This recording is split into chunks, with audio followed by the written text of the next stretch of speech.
Alright guys, made a little shop supply run today. Went into Harbor Freight just for a sanding belt cleaner, but walked out with a few more items. Yeah, that's usually how it goes, I guess. So we picked up one of these 12-inch flush cut saws. Had a much nicer one, but it was stolen. So we're going to try this one out. If you guys have ever used this particular one, let me know. Sure hope it wasn't a waste of $5. Then we got the circle cutter of death and dismemberment. It's a scary tool, but it certainly has its place. Now I've got 20 different ways to cut various sized holes or circles or trim rings or whatnot, but occasionally something like this comes in handy, just because of the adjustability of it. It works good on acrylic too. Some Bondo spreaders. I've done a lot of fiberglass work in my life. I suppose in my adult life I've probably got, oh gosh, at least 30 years on and off. Yeah, but I've built a lot of fiberglass speakers over the year, speaker enclosures per se. In fact, I've built whole fiberglass interiors for cars. Good times. So really want to get back into custom one-off speaker builds for people. So we'll see how that goes. But all right, picked up some spring clamps. These things are phenomenal, and for $1, you can't beat them. Way better than the plastic ones. Quite a bit of tension on them too. If I could find my pressure to force gauge, we'd see just how much clamping force that has. Let's see, we got some earmuffs. Kind of need them with the planer. Some chip brushes.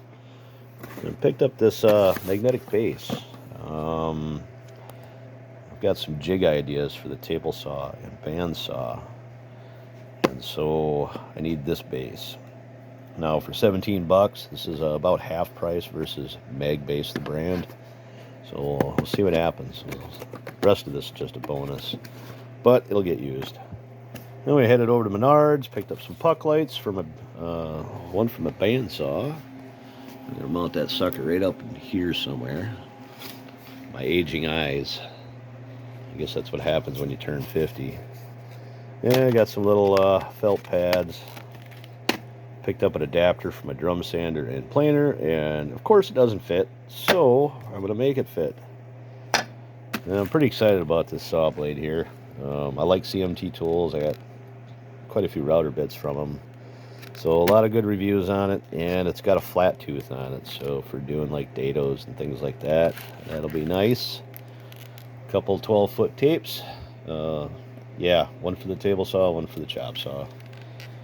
Let's see here, some 5-minute epoxy, some feed and wax, some butcher block oil, some Minwax finishing paste, and then this wood hardener.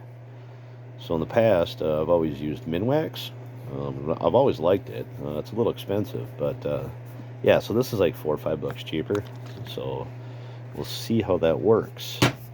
Now I've got, oh man, let's see here. I've got a trailer load of old wood like this. Some of it's kind of punked out like that.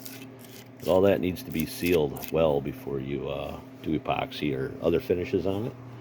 So we'll see what happens. But the cool story behind this is this all came off an old iron ore chute on Lake Superior. So it's pretty cool. A little bit of history. In fact, that's what my shop is lined with in here. So it's pretty nice stuff.